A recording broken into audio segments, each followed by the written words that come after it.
Bem-vindos ao Ornitorrinco Podcast, o podcast do bico afiado, nadando contra a corrente do senso comum. No episódio de hoje, nos voltamos ao jornalismo. Não o jornalismo idealizado, mas aquele vivido, nas bordas do conflito, entre o risco, a diplomacia e a palavra. E para isso recebemos Henrique Zimmermann, jornalista, escritor e correspondente de guerra, que não apenas relatou a história do Oriente Médio, mas em alguns momentos ajudou a escrevê-la. Para quem leu Ilusões Perdidas, de Honoré de Balzac, fica claro, o jornalismo nasce entre a vaidade e a denúncia, entre a ambição e a verdade. Lucien de Rubempré nos mostrou como a imprensa pode ser instrumento de glória ou de ruína, e o quanto a integridade neste campo custa caro. Hoje revisitamos essas questões, mas no contexto mais perigoso do nosso tempo, o Oriente Médio em guerra, onde a notícia nunca chega intacta. Hoje temos a honra de receber Henrique Zimmermann, jornalista luso-israelense, correspondente internacional e um dos maiores especialistas em Oriente Médio. Ele é autor de 5 obras importantíssimas para entender o Oriente Médio e o jornalismo de guerra. Vozes no Centro do Mundo, primeiro livro publicado entre 2005 e 2012 em 6 idiomas: português do Brasil, espanhol, hebraico, árabe e inglês. Reúne entrevistas com grandes personagens do conflito, de Arafat a Rabin, com enfoque em vozes de vítimas e protagonistas diretos. Conversando com o inimigo, memórias pessoais e profissionais, desde a infância no Porto até reportagens no Oriente Médio. O Terror Entre Nós, em coautoria com Aviv Oreg, análise profunda das ameaças do terrorismo islâmico ao Ocidente. Francisco, de Roma a Jerusalém, com Jorge Reissá, relato da viagem histórica do Papa Francisco à Terra Santa. Zimmermann também é autor de reportagens históricas com líderes como Yasser Arafat, Itzhak Rabin, Mahmoud Abbas e Shimon Peres, e também foi uma ponte ativa para o encontro de paz promovido pelo Papa Francisco entre Israel e Palestina no Vaticano. Hoje, além da análise de conjuntura, falaremos também da imprensa e, quem sabe, cruzaremos com Balzac e suas críticas ao sensacionalismo em Ilusões Perdidas. Afinal, quando a guerra virou espetáculo e quando o espetáculo passou a ditar o rumo da guerra. Henrique, muito bem-vindo, muito obrigada pela sua presença no nosso podcast. É um prazer enorme estar contigo, Clarita. Henrique, sua origem familiar teve influência direta na trajetória como jornalista? Sem dúvida. Eu acho que em todos os casos o tem, e no meu muito especialmente, porque no fundo o que eu vivi na minha infância, de alguma forma, em primeiro lugar aproximou-me a esta zona do mundo e ao Estado de Israel. Tudo o que eu vivi em Portugal na minha infância e aquela combinação entre dois mundos tão diferentes dos quais eu sou produto. O mundo de judeus que de alguma maneira se transformaram em refugiados, fugindo entre as duas guerras mundiais, quando o meu avô entendeu que o destino dos judeus era um destino muito problemático nessa zona e tentou convencer toda a sua família, com pouco êxito. Conseguiu tirar alguns deles, mas a maioria ficaram. Ele foi na direção para a América, ficou em Portugal, decidiu ficar em Portugal, mas alguns vieram com ele, mas a maioria ficou e perdeu-os. Ele e a minha avó perderam dezenas de pessoas no mesmo dia, em 1942, num dia em que os Einsatzkommanden, os comandos conjuntos entre os nazis e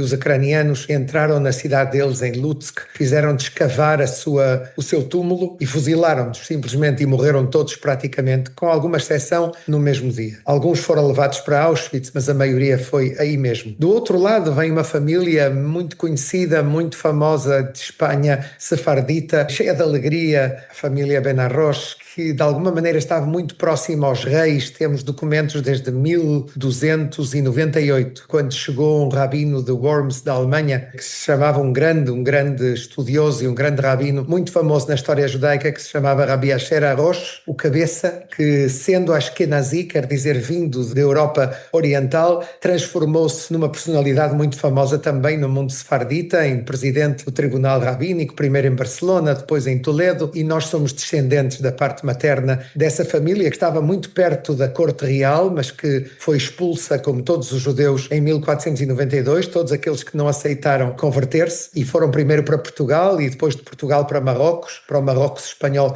Eram duas famílias, a minha mãe veio desse fundo, de uma família bastante aristocrática judaica, cheia de alegria, e o meu pai vinha de uma família de refugiados que teve que reconstruir tudo em Portugal. Eu nasci neste encontro de civilizações e acho que isso marcou-me para o resto dos meus dias, mas também me marcou no ponto de vista de que entendi que, como judeu, eu acho que não só como judeu, como membro de qualquer povo, quando tu não estás numa condição de maioria, é sempre tudo bastante mais complexo para desenvolver o teu potencial, como dizia Sir Yeshayahu Berlin. Isso é uma coisa que eu li quando tinha 13, 14, 15 anos e disse aos meus pais que quando eu crescesse eu queria vir para Israel. E o jornalismo, Clarita, simplesmente porque eu vivi em Portugal o fim da ditadura e a Revolução Democrática e vi o papel que o jornalismo podia ter como um instrumento para melhorar a sociedade, para a democratizar e, no caso de Israel, para aproximar entre os povos. Eu acho que isso foi uma coisa que, de alguma forma, me impressionou tanto que eu decidi que isso era o que eu queria ser quando fosse grande. E qual foi a sua primeira cobertura em zona de guerra? O que é que ela te ensinou? Como ela lhe marcou profundamente a ponto de você dizer, não, esse é o ambiente que eu quero exercer meu ofício?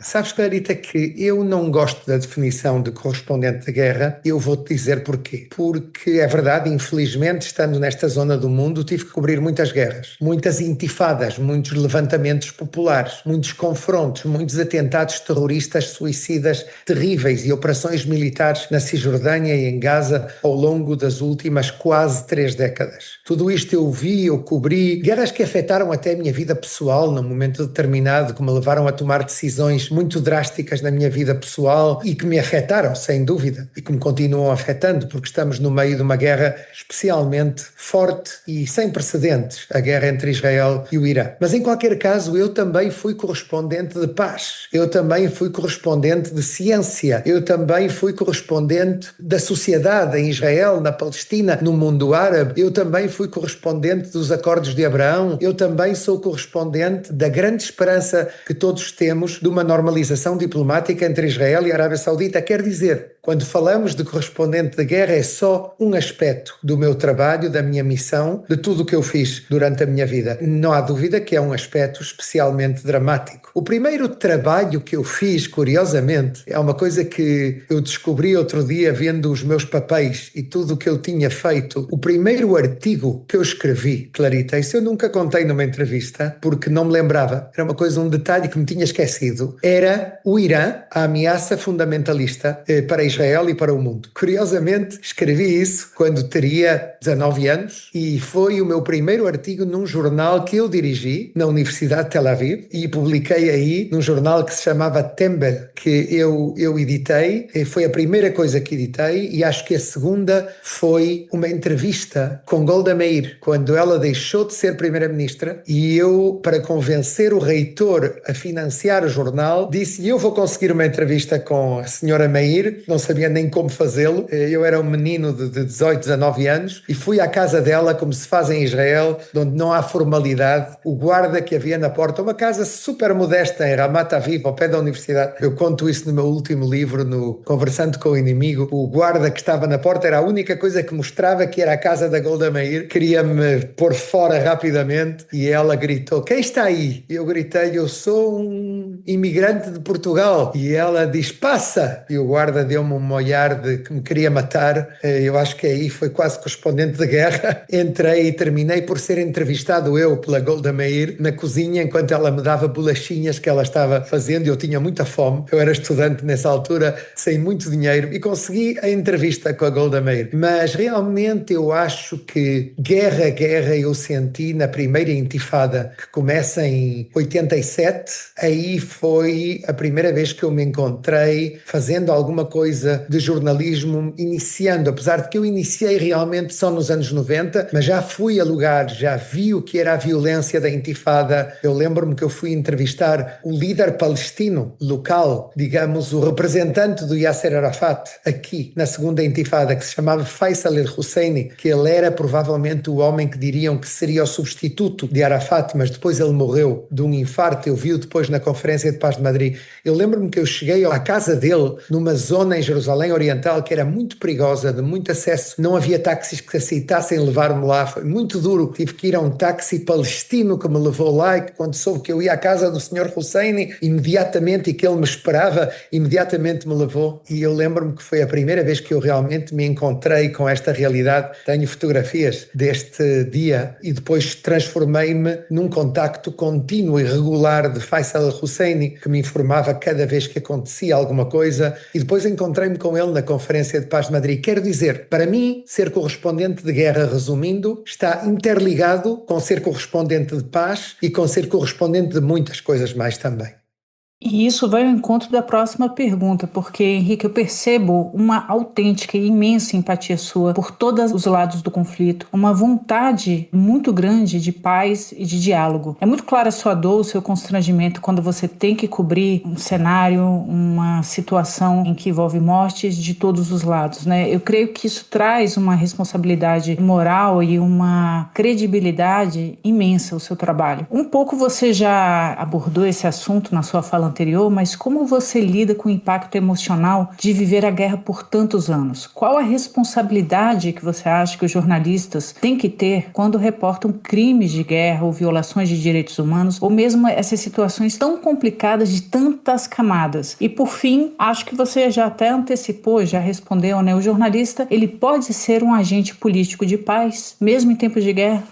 São perguntas complicadas, mas eu vou tentar responder-te diretamente. Para Philip Graham, do Washington Post, dizia que o jornalismo é o rascunho da história. Quando eu vim para Israel, eu entendi que com 16 anos eu vim cá de visita e fui para um kibbutz como voluntário. Eu ainda não sabia que ia ficar cá e decidi ficar definitivamente. Fui ao correio, enviei um telegrama aos meus pais, tinha 16 anos, e com 2 palavras em português. Fico, Israel. Pagava-se por palavra o telegrama. Então eu não tinha muito dinheiro nesse momento, assim que poupei. Eu imagino o choque dos meus pais quando ouvem que uma criança diz uma coisa assim. Não era o mundo 2, de onde tínhamos isto, que é uma autêntica arma hoje em dia, mas que nos permite estar todo o tempo em contacto. E não, era cartas que demoravam 11, 12 dias, no melhor das hipóteses, de que chegassem. E eu decidi ficar. Para mim, todo o meu trabalho não é um objetivo em si, é um meio. É um meio para tentar trazer, aproximar as posições, conhecer aqueles que não querem de nenhuma maneira a paz. Eu nunca tive medo de ir falar com líderes do Hamas, com quem me encontrei praticamente com todos, com 6 dos 7 fundadores do Hamas, com líderes da Jihad Islâmica, que num momento determinado também me puseram em perigo seriamente, com líderes da Al-Qaeda, ou pelo menos gente que podia ter sido líder da Al-Qaeda, como o filho de Osama Bin Laden, com quem tenho contacto até hoje, ou com gente do Daesh, do Estado Islâmico, que eu entrevistei várias vezes no Iraque, cobrindo a guerra contra o Daesh, o Estado Islâmico, de uma coalizão internacional chefiada pelos Estados Unidos, mas que quem fazia o trabalho eram os curdos dos Peshmerga. Nunca duvidei disso, nunca evitei encontrar-me com pessoas que possivelmente gostariam de ver-me morto a mim e aos meus, mas eu sempre quis chegar a eles, mas ao mesmo tempo vi no meu trabalho uma missão que vai mais além de conseguir exclusivas e scoops. O meu objetivo foi sempre também tentar pensar na próxima geração. E continua sendo até agora mesmo. Eu sinto uma responsabilidade enorme porque eu mudei a história da minha família, mas o facto é que hoje em dia os meus filhos, os meus netos, provavelmente os meus bisnetos vão estar aqui nesta terra. E eu quero aproveitar este tempo para tentar ajudar nas minhas possibilidades limitadas em tudo o que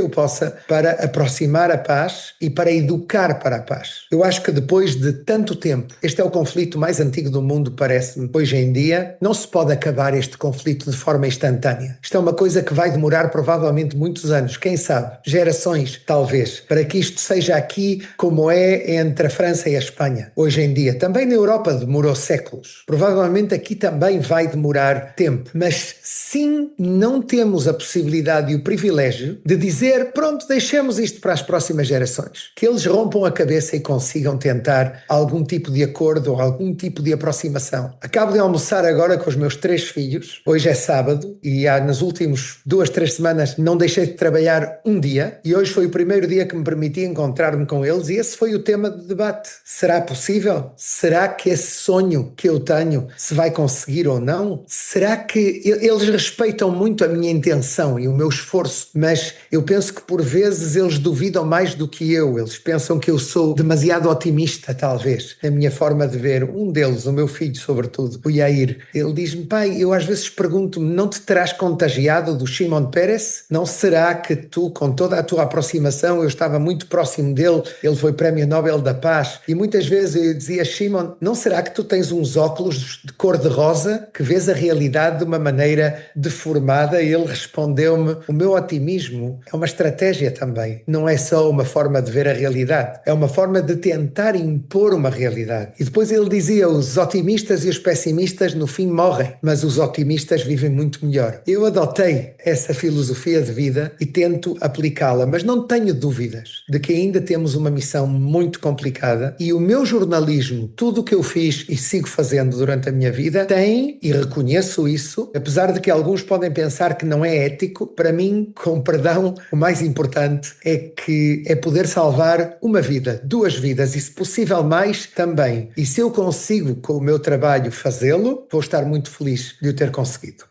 Henrique, essa sua característica de conseguir conversar com líderes do Hamas, da Al-Qaeda, é uma característica absolutamente notável, sobretudo porque você é judeu e provavelmente a sua própria identidade criaria uma reserva a essas pessoas, a esses líderes. E você diz manter ainda relações e contatos com alguns desses líderes. A que você acha que se deve a essa credibilidade que foi criada junto a esses interlocutores tão vitais para que você possa retratar o conflito de uma forma fidedigna e, quem sabe, também, por meio do jornalismo, ser um agente de paz?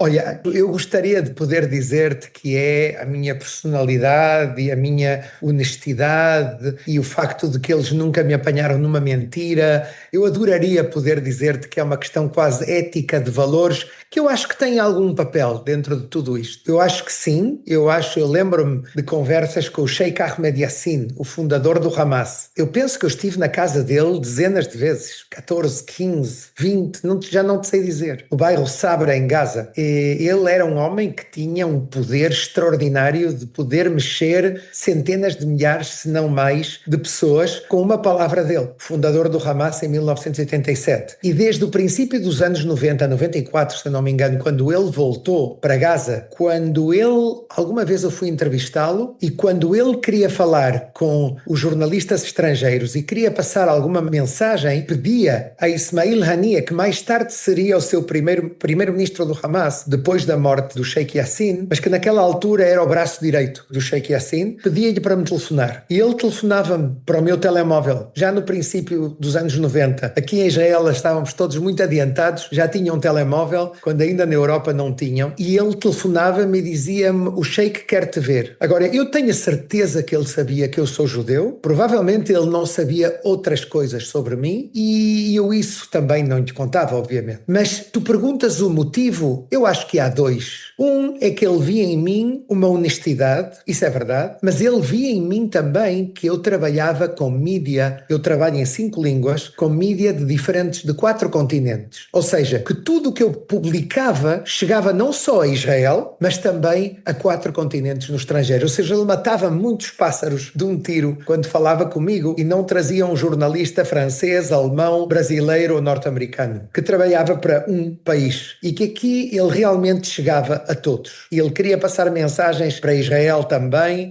Pensa que nós somos, e isso é uma das coisas principais de entender quando falamos de conversando com o inimigo, quando falamos de jornalismo de guerra, é preciso compreender que eles têm um objetivo, que é utilizar os jornalistas como canais de comunicação. Sem nós, eles não são ninguém. Eles precisam de nós. Nós somos o oxigênio deles, de alguma maneira. E nós precisamos de falar com eles para conhecer qual é o seu ADN, qual é a sua filosofia, o que é que eles querem realmente. Eu posso dizer que eu intuí nas minhas conversas com Ahmed Yassin e depois com os seus substitutos, dos 7 fundadores, como eu te disse, eu encontrei-me com 6, muitas vezes, e esses 6 eu intuía os movimentos tectónicos, eu intuía os movimentos sísmicos que outros que os viam pela primeira vez não notavam. Eu notava as diferenças no discurso deles entre uma entrevista entrevista e outra entrevista e outras conversas de background, de fundo, que não eram entrevistas. Eu, com tantas horas, conseguia entender coisas que uma pessoa que vai pela primeira vez, ou por uma vez, ou por duas, não consegue entender. Eu acho que tudo isso foi um serviço, no fundo, que eu fiz e sigo fazendo. Tenho prevista, sem entrar em detalhes agora, tenho prevista uma entrevista com um líder do Hamas que vai ter lugar nos próximos meses e é importante continuar tendo este vínculo para poder saber em primeira mão. O meu objetivo foi sempre conhecer em primeira mão o que realmente acontece e não limitar-me a ler o que outros contam, que por vezes, quando chega ao público, já está contaminado.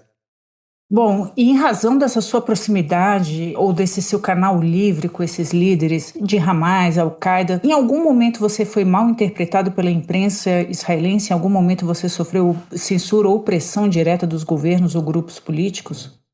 Estou tentando lembrar-me, mas acho que não, Clarita. Acho que não. Eu lembro-me até que houve uma vez que o Ahmed Yassin me fez uma ameaça direta contra o primeiro-ministro Netanyahu, eterno Netanyahu, que já era primeiro-ministro. E isso saiu nas primeiras páginas de todos os jornais e entrevistaram-me em todos os canais de televisão em Israel. O que não há dúvida é que ninguém ficou indiferente à informação que eu trazia.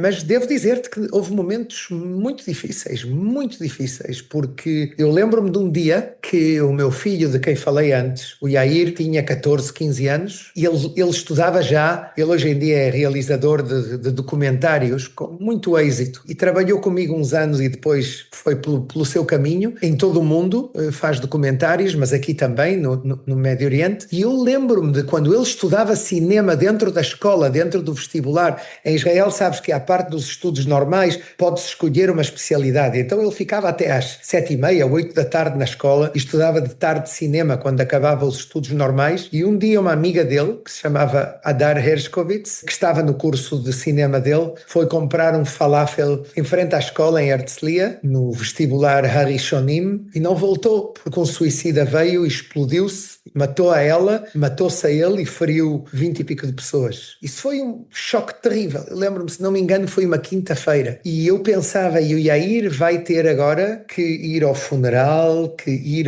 à semana de luto judaico que se chama a Shivá. Como é que vai mudar o meu filho como resultado de tudo isto? É uma coisa que até hoje falo com ele, agora que ele é um adulto. E eu lembro-me que isto era uma quinta-feira, na sexta-feira à tarde estávamos em casa, nós vivíamos naquela altura em Herzliya, eu ainda estava casado com a mãe do Yair e estávamos a ponto de fazer o Kiddush, que é a oração da sexta-feira à noite, da entrada do Shabbat, do sábado judaico, e soa o meu telefone e eu vejo que é uma chamada de Gaza, vou ao telefone e era o Ismail Haniyeh dizendo, que depois foi primeiro-ministro do Hamas, dizendo: o Sheikh pede explicitamente que venhas cá esta noite. Eu lembro-me que eu olhei para fora e vejo uma tempestade de chuva, de frio, 24 horas antes tinha acontecido isso e pensei, o que é que eu faço agora? Mas bom, a responsabilidade, despedi-me da minha família, chamei o meu câmara e o meu produtor e fomos para Gaza e demoramos a chegar à casa do Sheikh Yassin, tivemos que passar a fronteira, eu lembro-me, estava tudo escuro, os soldados assustaram-se porque não entenderam o que é que alguém fazia ali, quem eram estes, e gritaram e disseram para, em árabe, que por sorte eu entendi, Waqf, parem, detenham-se, e levantamos a mão e dissemos: somos jornalistas, somos israelenses, não vimos nada, temos que entrar em Gaza para fazer uma entrevista. E eles ficaram: o que é que vocês fazem aqui com este tempo, com esta... Deixaram-nos passar, entramos, chegamos à casa do Sheikh e foi uma entrevista muito forte, eu lembro-me disso. E entre outras coisas, eu lembro-me que de repente o Ismail Haniyeh, era já 11 da noite, ele para a entrevista e diz-me: esperem um momento, vocês podem continuar filmando. E chegam 5 tipos, vestidos como anos mais tarde se vestem ainda o Daesh, ou até o Hamas agora em Gaza, com tudo tapado, só com os olhos de fora, e vêm de preto, vêm receber uma bendição do Sheikh, iam partir para eles dizem al-Amalia, quer dizer em árabe uma operação, referindo-se a um atentado. Eles vão fazer um atentado, 2 atentados, eu não sabia quantos, e vêm-se despedir do sheik para receber a sua bendição. E eu, naquele momento, com o meu câmara, sentado ali, com o meu produtor, olhei para eles, eles olharam para mim, eles entenderam imediatamente o que eu pensei. Ou seja, pode ter sido que um tipo enviado pelo sheik tivesse um dia antes assassinado a amiga do meu filho, em frente à escola. E eu pensei, e estes poderiam matar filhos de amigos meus, ou família minha, facilmente. É destas coisas que acontecem no mundo do jornalismo, que são contradições brutais, mas se eu me deixasse levar pelo sentimento que tinha aqui no estômago nesse momento, provavelmente não tinha podido continuar fazendo a minha profissão. Eu acho que eu me obrigo, é cada vez mais difícil, a atuar como um médico que, segundo os seus juramentos, tem a obrigação de salvar a vida de um terrorista ferido. E eu sentia que eu estava ali fazendo uma missão que tinha que a fazer e que não podia pô-la em perigo. Henrique, o mercado jornalístico ele é imenso e muito lucrativo. Al Jazeera, The Jerusalem Post, Haaretz, Der Spiegel, The Guardian, Le Monde Diplomatique, o suplemento mensal, El País, The New York Times, Associated Press, Washington Post, BBC News, Reuters, The Economist. Há uma infinidade de canais e uma infinidade de narrativas. Muitas vezes nós não sabemos em qual confiar mais, qual é o de melhor credibilidade para retratar o Oriente Médio. Em Ilusões Perdidas, o livro que abre esse podcast, ele descreve uma imprensa vendida, muitas vezes perversa, manipulável, manipulativa. Você percebe a instrumentalização da imprensa para a promoção de agendas políticas, mesmo no mundo ocidental, com relação à guerra no Oriente Médio? Como diferenciar o jornalismo sério do ativismo disfarçado de reportagem? E, finalmente, o jornalismo de guerra ainda tem espaço sério e o denso, como o que você faz? Ainda tem espaço no mundo dominado pelo fast content, pelo TikTok, pelas chamadas de Instagram?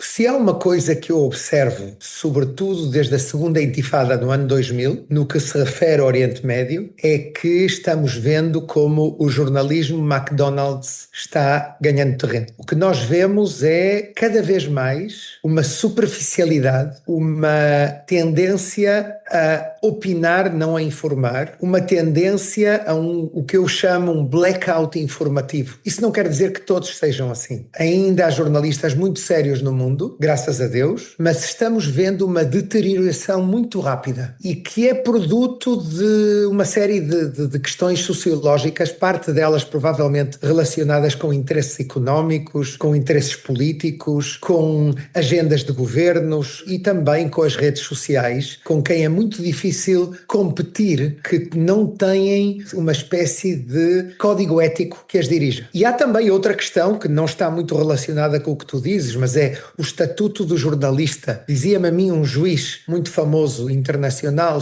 de origem espanhola, Baltasar Garzón, que os jornalistas são os únicos que não têm uma legislação internacional aprovada para proteger o seu status e para protegê-los, por exemplo, dos terroristas. Isso é uma coisa que ele queria pôr andando e que eu acho que até hoje isso não aconteceu. Eu notei na segunda intifada, notei em vários momentos durante as últimas 2 décadas e noto sobretudo agora durante estes 21 meses de guerra, desde o massacre do Hamas em Gaza, uma falta de seriedade, uma falta de vontade e de motivação de ser confundido pelos factos. Essa é uma expressão que vem do hebraico lebalbelim auvdot, que eu acho que é muito adaptável à situação do jornalismo atual. Em muitos lugares e em muitas situações, os jornalistas fazem do conflito do Oriente Médio um filme de TikTok de 15 segundos, que mostra um fenómeno que faz zoom numa tragédia, mas essa tragédia não conta a história do Oriente Médio. Quando tu mostras, e a mim rompe-se-me a alma quando vejo um filme desses, um bebê morto em Gaza, tu estás a explicar um fenómeno muito específico que não explica a história do Oriente Médio, que não explica o conflito que há neste momento entre os grupos islamistas radicais chefiados pelo Hamas contra Israel Israel, que tentaram invadir e conquistar Israel no dia 7 de outubro, que fizeram e protagonizaram o maior atentado da história da humanidade. É como se o que aconteceu aqui em 7 de outubro, as pessoas esquecem, mas é como se no 11 de setembro de 2001, o atentado com mais reputação e mais famoso na história do mundo, tivessem morto mais de 40 mil pessoas assassinadas pela Al-Qaeda, que em vez de haver 20 terroristas, houvesse 5.700. E tudo isto num país que tem 10 milhões de habitantes, que é como o país de Gales. Quando foi a última vez que tu ouviste notícias do país de Gales, do Wales? Um país que é metade da Holanda, metade da Bélgica, que é mais pequeno que Massachusetts, nos Estados Unidos. Realmente estamos falando de um país minúsculo que foi objetivo de um atentado dos maiores da história, se não o maior da história, sem dúvida, per capita. Então, o que aconteceu aqui como resultado desses eventos são movimentos tectónicos que ocorrem em todo o Oriente Médio, que a guerra do Irã é só uma parte disso. Eu penso que ainda não acabaram esses movimentos tectónicos. Ainda vamos ver mais terremotos nos próximos tempos. Não acabou aqui. É verdade que estamos num pico, estamos num ponto alto neste momento, quando hoje às 3 da manhã vimos de novo mísseis balísticos que são lançados a 2.000 quilómetros de distância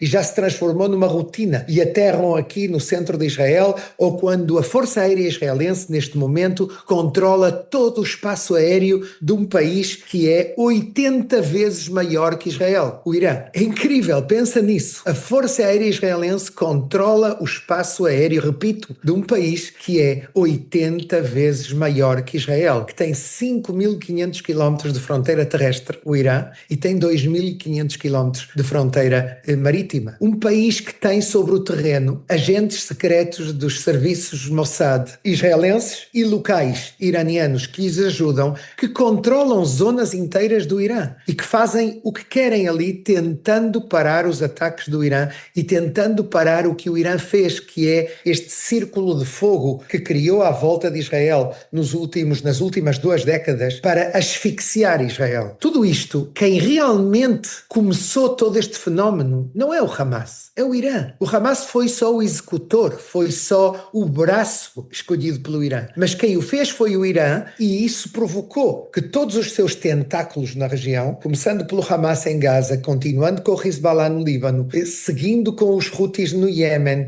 e continua a Jihad Islâmica também em Gaza e na Cisjordânia, as milícias pró-iranianas na Síria e no Iraque. Tudo isto junto foi organizado como uma orquestra pelo general Qasem Soleimani, que os Estados Unidos matou em 2020, mas que foi uma organização de centenas de milhares de homens armados, alguns terroristas, outros exércitos regulares, com um só objetivo: destruir o Estado de Israel. Então o que nós vemos agora é um resultado desse furacão que começou no dia 7 de outubro de 2023, quando o Hamas abriu as portas do inferno. Henrique, a superficialidade que você relata na imprensa, sobre a imprensa, na cobertura dessa guerra, é também a superficialidade que eu percebo na academia. Superficialidade, cegueira situacional que chega às raias até da delinquência moral e intelectual, porque não apenas distorce fatos, mas deseduca toda uma geração. Quando nós percebemos que, para entender a história do Oriente Médio e mesmo a história do sionismo, os livros de referência internacional têm, em média, 500, 600, 700 páginas, e que se tenta hoje em dia traduzir essa enormidade, essa complexidade em livros de 85 páginas e 10 referências bibliográficas, nós percebemos claramente que não se trata de um esforço intelectual, senão de um panfleto político, senão de uma tentativa de cooptação ideológica. Isso eu percebo também na academia ou dita academia. A imprensa internacional, para além da questão da superficialidade histórica com que se aproxima do conflito, no que mais ela tem errado sistematicamente na cobertura dessa guerra? Em tentar transformá-la num conflito entre bons e maus, é um erro garrafal, mas eu devo dizer-te uma coisa. Tu já o definiste e eu penso que tens razão quando dizes que eu sou uma pessoa de paz. O meu objetivo e tudo o que eu tenho feito é a paz, é tentar conseguir mais paz. Mas paz não se pode fazer com grupos como o Hamas. Eu disse isso muitas vezes ao Papa Francisco, em longas conversas que tive com ele nos últimos 12 anos, mas sobretudo nos últimos 3 anos, antes da morte dele. Se eu pudesse contar todas as coisas que ele me disse sobre o Hamas. Ainda é cedo para o contar, mas em qualquer caso, quando tu tratas com um grupo que é neofascista, como é o Hamas, com um grupo totalitário, homófobo, misógino e um grupo que tenta trazer toda uma sociedade ao século VII, ao princípio do Islã, seguindo os valores do princípio do Islã, tu tens que entender que há aqui algo errado. Quando tu vês as melhores universidades do mundo e as menos melhores, também outras, nas quais se anima gente gritar do rio ao mar, Palestine must be free, a Palestina tem que ser livre. E eu vou a essas universidades dar palestras, eu ensino na Universidade Reichman aqui em Israel e vou e pergunto-lhes, vocês sabem de que rio se trata? Vocês sabem de que mar se trata? Na maioria dos casos não têm a mínima ideia do que eu falo. E não têm a mínima ideia que quando eles gritam esses slogans, esses lemas, eles estão dizendo que Israel não tem direito a existir. E isso é muito grave, quando nós ouvimos isso, como tu dizes, vindo da academia. A mim, eu acho que a coisa que a mim mais me revolta quando eu vejo colegas dos mídias internacionais escrevendo é quando tratam o Hamas como se fosse a resistência francesa na Segunda Guerra Mundial contra os nazis. Eu que os conheço bem, que sei que o seu objetivo é eliminar o Estado de Israel, que sei que o seu objetivo é eliminar a opção laica palestina de criar um Estado palestino. Eles não querem o Estado palestino. Tudo o que eles fizeram nos anos 90 com os atentados suicidas era para evitar um Estado palestino que, segundo eles, é uma traição, segundo o Hamas. O Hamas sabe que um Estado palestino significa um Estado ao lado de Israel. E isso significa que Israel continua existindo. E eles opõem-se à existência de Israel. Eles querem borrar Israel do mapa. Portanto, um Estado palestino para eles é um sacrilégio. É por isso que eles mataram as negociações de Oslo, as negociações dos anos 90, com atentados, com centenas de atentados suicidas que eles promoveram, como aquele que eu vos contei antes, que saiu do Sheikh Yassin. Ele disse-me isso muitas vezes. Nós não podemos aceitar que o Estado de Israel seja um facto, porque isto é território islâmico. Aqueles palestinos que negociam com Israel são traidores. Agora, depois de 7 de outubro, ou durante o 7 de outubro e a partir daí, o objetivo era outro. Não era matar o processo de Oslo que poderia levar a um Estado palestino, senão matar a negociação entre Israel e a Arábia Saudita, o principal país, a principal nação do ponto de vista moral, económico do mundo muçulmano, que tem 2 bilhões de pessoas e eles são a sede de Meca e Medina, os lugares mais sagrados para o Islã, e eles decidiram fazer um passo histórico de normalizar as suas relações com Israel. E o Irã via nisso um perigo, uma ameaça direta ao seu regime e por isso utilizaram todos os seus proxies, os seus aliados, os seus tentáculos, especialmente o Hamas, para tentar parar este processo. Eu devo dizer-te que eles conseguiram atrasar o processo, mas que, na minha opinião, não o conseguiram evitar. Henrique, aqui no Brasil, e acredito que no mundo inteiro, infelizmente, esse estado de ânimo contrário ao Estado de Israel e mesmo o antissemitismo, que foram exitosamente engendrados pelos apoiadores do Hamas, levam a discursos eivados de paroxismo. Por exemplo, houve uma manifestação, me foi dado saber, na USP, em que um aluno, acredito que da filosofia, disse que o Estado de Israel não existe. Ora, como não existe? Ele é reconhecido pelo direito internacional, ele é reconhecido por vários outros estados, o que é um requisito de pertença no Concerto Internacional das Nações. Esses mesmos apoiadores que tentam utilizar, recortar e colar do direito internacional o justo direito ao Estado da Palestina existir, esquece convenientemente daqueles capítulos e de várias passagens e de vários documentos em que o Estado de Israel é sim reconhecido. Esse antissemitismo, aproveitando, portanto, essa curva agora que a entrevista deu, o antissemitismo que tem crescido desde o 7 de outubro. Você acha fomentado pela cobertura jornalística? O jornalismo tem sido cúmplice, omisso, resistente a esse antissemitismo? Como você vê a responsabilidade jornalística ao redor disso, que é um crime de racismo e um crime contra minorias?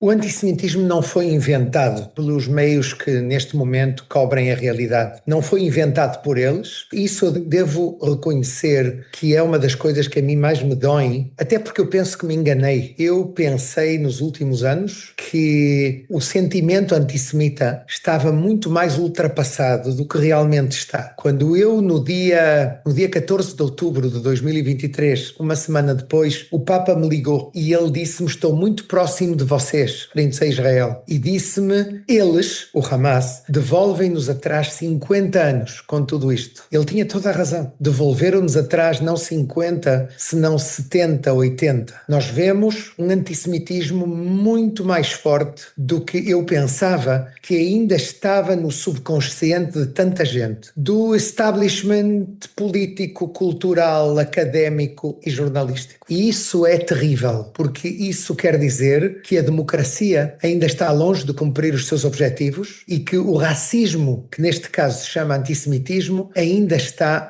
demasiado vivo, 80 anos depois da Segunda Guerra Mundial. E os mídias o que fizeram não foi provocar o antissemitismo, foi unir-se a esse sentimento que estava debaixo, subterrâneo, escondido, camuflado, para que saia completamente à luz. E vejamos um aumento em países como o Brasil ou como a França de 1000% nas agressões antissemitas desde 7 de outubro de 2023. É inconcebível que, sendo Israel atacada por uma organização que representa, eu já não digo a Idade Média, é antes da Idade Média, uma organização obscura, totalitária, fascista, islamista radical, que não quer a nossa sociedade democrática. E justamente depois disso começa esta campanha contra Israel e contra o povo judeu, porque hoje em dia os judeus do mundo estão numa situação muito, muito delicada. Eu devo dizer-te que hoje às 3 da manhã, quando começaram a soar as sirenes aqui de novo, sabes, treme primeiro o telefone e depois começam uns minutos depois a sirene e tens que sair da cama e correr em direção a um refúgio. Eu fui a um refúgio em frente da minha casa aqui no sul de Tel Aviv e é um prédio onde vivem muitos judeus franceses que vieram de França há poucos meses, emigraram para Israel e compraram aqui apartamentos no meu bairro e eu falei com eles enquanto ouvíamos as explosões à volta e ouvíamos os sistemas de defesa israelenses que paravam e interceptavam, israelenses e norte-americanos, interceptavam estes mísseis e eu falei com eles e eles disseram-me, nós preferimos estar aqui e sofrer o que estamos sofrendo neste preciso segundo do que estar em Paris e não saber quando enviamos os nossos filhos à escola se eles vão voltar sem ter sido insultados, cuspidos ou golpeados. Havia um rabino francês que está no Dubai. Dubai às vezes vai a Riad, Arábia Saudita, agora uma comunidade na Arábia Saudita também. Ele disse-me, no mundo árabe respeitam-me a mim muito mais do que na Bélgica ou na França ou na Inglaterra, de onde eu vou por vezes, de onde já me golpearam na rua várias vezes. No mundo árabe, tanto na Arábia Saudita como nos Emirados Árabes Unidos, eu vou pela rua sem proteção e só me dão respeito. E veem como ele vai vestido como um rabino. Quer dizer, estamos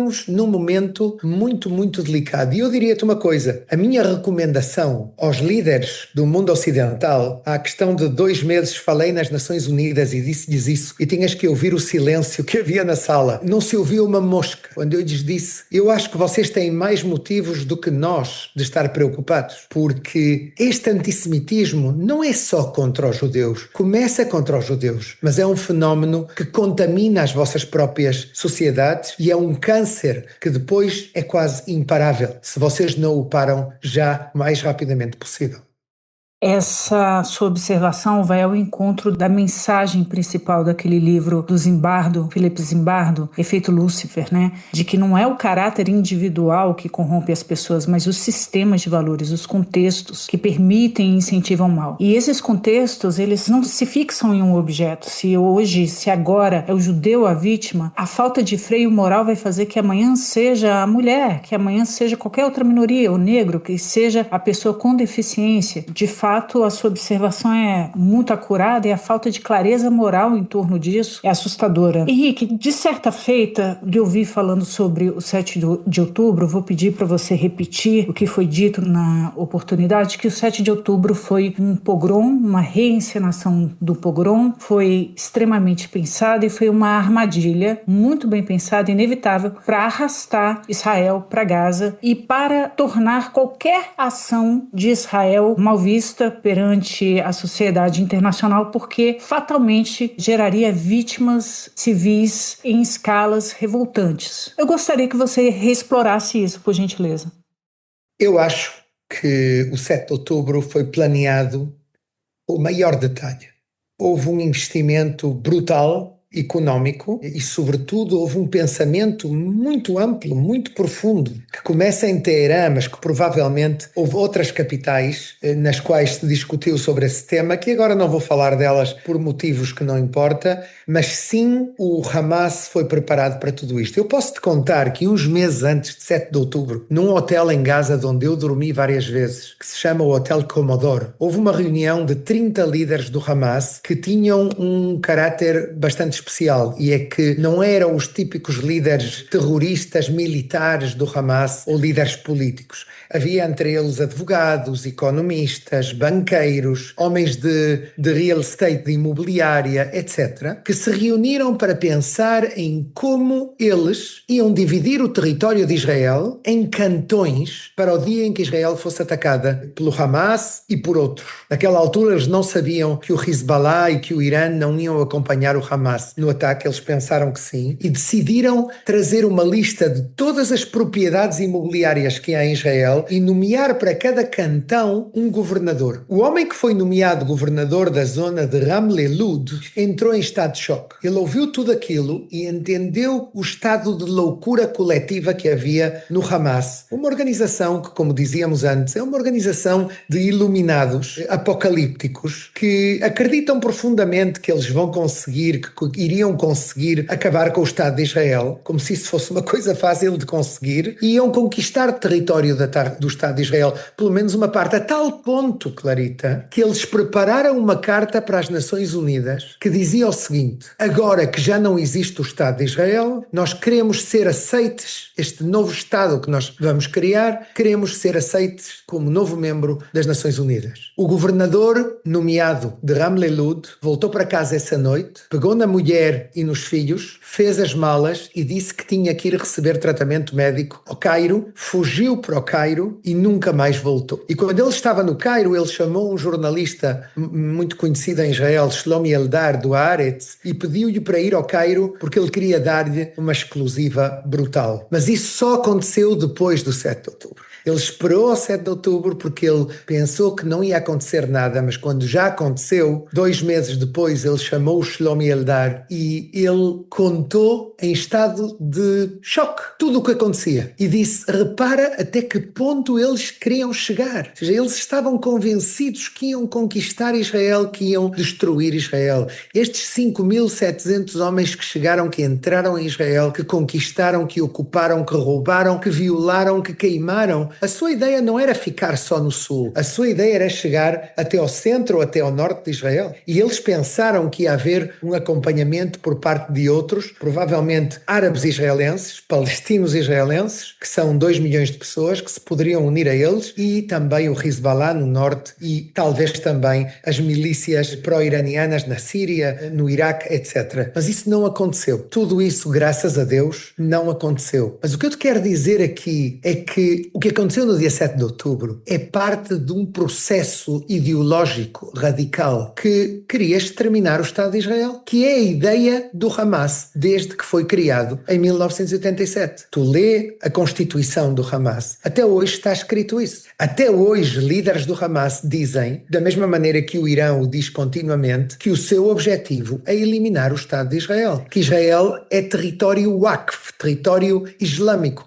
e que não tem lugar de existência. E no Irã, que temos que ir à origem, ou como os meus amigos do Golfo, dos países árabes do Golfo, que me mandam mensagens e que me dizem: não parem, vão até ao fim, porque o Irã é a cabeça da serpente. E eles utilizaram, vocês destruíram os tentáculos. Hamas perdeu todo o seu poder, hoje em dia é um grupo terrorista que ainda pode provocar vítimas israelenses, mas que não tem a força que tinha no mês de outubro de 2023, ou o Hezbollah, que é a maior organização não estatal do mundo, a maior, que tinha 200 mil mísseis, que era uma ameaça real, tinha mais mísseis do que a maioria dos países do mundo. E, no entanto, uma milícia que governava, dominava o Líbano, que o exército libanês tinha medo deles. E, finalmente, nós vemos como Israel conseguiu destruir mais de 90% do seu arsenal. E hoje em dia, repara, lutamos no Irã e eles não entram na guerra, não se atrevem. E não só isso, têm oficiais deles que fogem com as suas famílias do Líbano para a América Latina, Palestina, alguns deles no Brasil, porque querem ser, no fundo, a base ou a raiz da futura reconstrução do Hezbollah, quando isto for possível, e conseguir que Israel não destrua totalmente o que sobrou do Hezbollah até agora. Mas tudo isto são mudanças tectónicas que acontecem na região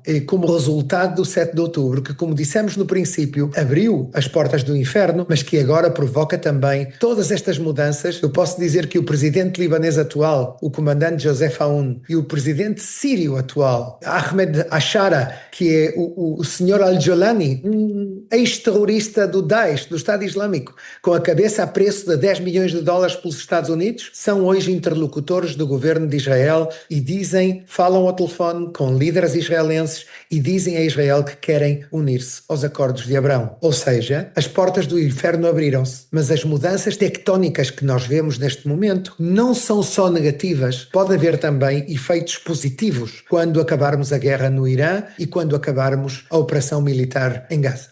Você, anteriormente, no curso da entrevista, falou sobre a sua esperança de que, ou a sua impressão de que, a despeito do 7 de outubro ter atrasado o processo dos acordos de Abraão, não enterrou esse processo. Você, portanto, acredita na possibilidade de uma paz duradoura de médio, curto, longo prazo entre Israel e Palestina ou Israel e o mundo árabe? E você acha que esses acordos eles vão se expandir ou eles precisam primeiro se densificar, se estabelecer?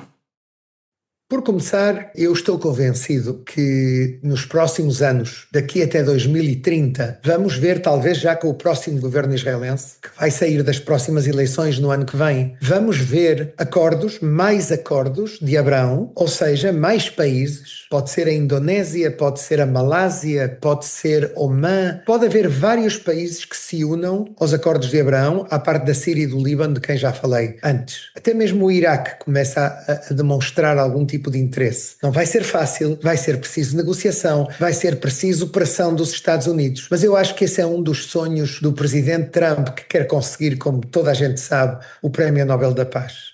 Eu acho que vamos ver isso. Eu penso que é um pouco mais complicado com os sauditas, porque o tema palestino até 7 de outubro, eu no dia 7 de setembro, um mês antes do massacre, estive numa delegação, como tu sabes, Clarita, na Arábia Saudita, a primeira delegação oficial israelense de 12 pessoas, encabeçadas por uma mulher, a doutora Nirit Ofir, que falou num congresso oficial saudita e todos tínhamos aqui uma etiqueta enorme que dizia Israel com letras bem grandes, porque os sauditas queriam que todos entendessem que essa era a via, que eles iam apostar por uma normalização com Israel muito rapidamente. Um mês depois veio o massacre e já entendemos que um dos seus principais objetivos era parar este processo. E agora não vai ser possível fazer uma normalização sem fazer algo importante, significativo no tema palestino. O que eu não te sei dizer. O que eu te posso dizer é que há uns dias, em Abu Dhabi, encontrei-me com um dos jornalistas sauditas mais famosos, muito próximo à Casa Real. E ele disse-me assim: ajudem-nos a vender este acordo de normalização ao mundo muçulmano e ao mundo árabe. Nós que somos a custódia de Meca e Medina, somos os lugares sagrados, temos que explicar porque é que fazemos isto neste momento, depois de guerras tão dolorosas como a guerra de Gaza ou como a guerra no Irã. E nós temos que dar uma explicação, então ajudem-nos a vender este acordo, que para nós é parte da nossa estratégia futura. Por outro lado, nós vemos que ele me diz uma frase incrível, que era: o que aconteceu nos jardins dos kibbutz do sul de Israel no dia 7 de outubro de 2023 vai concluir nos jardins da Casa Branca no futuro, com um acordo entre o Reino da Arábia Saudita e o Estado de Israel. E segundo ele, vai ser o fim da guerra entre a civilização muçulmana e a civilização judaica, que começou com o profeta Maomé, que lutou contra as tribos judaicas no século VII. Repara de onde chega a memória e a teologia dentro do Islã, o importante que é este passo. Segundo os sauditas, isso é parte da estratégia da visão 2030 do rei de facto da Arábia Saudita, que é o príncipe Mohammed bin Salman, que quer ver este acordo como parte de um mega acordo que ele tenta chegar a ele e que tem boas possibilidades de o fazer com os Estados Unidos e que inclui também investimentos de mais de $1 trilhão. Trilhão, não milhão, da Arábia Saudita nos Estados Unidos. Afinal, as teologias e as doutrinas se atualizam, né? É impossível que elas fiquem no passado, absolutamente. Embora alguns intelectuais ou pseudo-intelectuais, eu percebo, quando tentam fomentar algum tipo de rivalidade entre protestantes, evangélicos e judeus, retomam a questão do suposto deicídio, a responsabilidade do sinédrio na crucificação de Jesus Cristo, quando todos nós sabemos que, na verdade, havia um jugo romano e era Roma que tinha o poder de definir sobre a vida e sobre a morte daqueles que eram considerados insurgentes contra Roma, que foi o caso de Jesus Cristo histórico. É uma pena que, ao invés de fomentarem pontos de convergência e ao invés de se atualizarem sobre as atualizações que já ocorreram na doutrina, na teologia, não. Ditos intelectuais progressistas querem fomentar choque civilizacional, o divisionismo civilizacional, sugerindo esse tipo de questão altamente ultrapassada, mofada na história. É algo lamentável. É absurdo e vou-te dizer uma coisa. Leiam um pouco o acordo Nostra Aetate, que tem já muitas décadas e que agora houve um aniversário dele. Eu falei muito disso com o Papa Francisco e o Papa Francisco dizia-me assim: criticar a política de um governo ou de outro governo é uma coisa legítima numa democracia. Mas o que é completamente ilegítimo, dizia-me ele, é pôr em dúvida o direito de Israel de ser o Estado do povo judaico. Isso, dizia o Papa Francisco, escreveu-me isso. É antissemitismo. E ele dizia sempre: o antissemitismo que me preocupa profundamente é um pecado. E as pessoas os antissemitas, que ainda se permitem manifestar esse tipo de valores, disse ele, lutam contra a própria doutrina cristã. É como se eles mesmos se disparassem na perna, porque os judeus são, dizia o Papa Francisco, cito, os nossos irmãos mais velhos. Então eu acho que há aqui ainda, convinha que algumas pessoas que dizem certas coisas como as que tu acabas de falar, leiam um pouquinho mais e se informem um pouquinho mais, porque há ainda uma ignorância que não pertence ao ano 2025 e ao século XXI, pertence talvez, eles estejam um pouquinho desatualizados e estejam ainda na Idade Média. Chegou o momento de que passem uma emancipação e entendam que a história é um pouco diferente. Eu posso te contar uma coisa, um episódio que não vou dizer de onde aconteceu, mas numa capital europeia muito importante, na Páscoa do ano passado, no que eles chamam a Semana Santa, um cardeal fez uma declaração sobre como os judeus mataram Cristo. E um amigo meu que estava lá, cristão, que tinha perdido o pai e a mãe numa doença muito grave que eles tiveram, gravou-me essas palavras, enviou-mas e eu enviei isso ao Papa Francisco. E o Papa imediatamente atuou e fez uma declaração interna dentro da Igreja, proibindo esse tipo de manifestações e dizendo que depois do acordo Nostra Aetate, isso não é aceitável na nova doutrina do Vaticano e da Igreja e da Santa Sede, e eu acho que ele fez uma sanção contra esse padre. Eu acho que muita gente, até mesmo dentro da Igreja, deveria de ser sancionada. Eu em breve vou ter uma audiência com o novo Papa e vou-lhe falar disso e vai ser uma das primeiras coisas que lhe vou dizer, e eu sei que ele está também profundamente preocupado com esta onda de antissemitismo que afeta não só o mundo cristão, mas também o mundo cristão.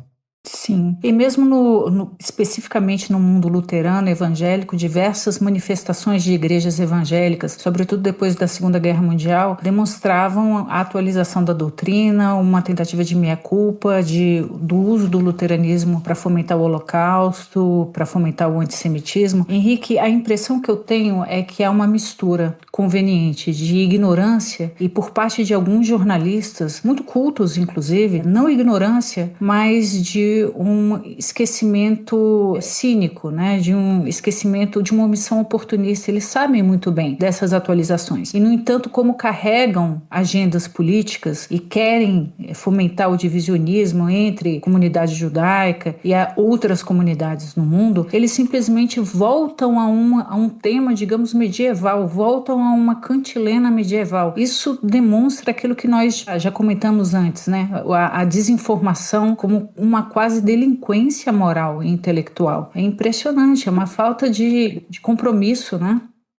É muito grave. Eu diria, olha, o Einstein dizia que é mais fácil matar um átomo, destruir um átomo, do que matar um estereotipo. Eu acho que há muitos estereotipos ainda. Há muito ódio, muita inveja, muito... É uma pena e é uma vergonha que assim seja na era moderna. Eu penso que estamos noutra época, nós estamos para a frente. Eu penso que eles deveriam de entender que, para começar, a coisa mais importante, e sobretudo em países como o Brasil, onde a democracia é uma coisa relativamente moderna. Eles deveriam de entender que entre a União Europeia, na Europa, o Chipre, que é o país mais próximo a Israel, e o Japão, que são 13 mil quilómetros de distância, não há nenhuma democracia. Nenhuma à parte de Israel. Israel é a única democracia. Os palestinos eram uma democracia até 2006. Foram as últimas eleições. Desde esse momento, não houve mais eleições. Por 1000 motivos. Entre eles, pela vitória de um grupo não democrático como é o Hamas, que queria anular as eleições. Em qualquer caso,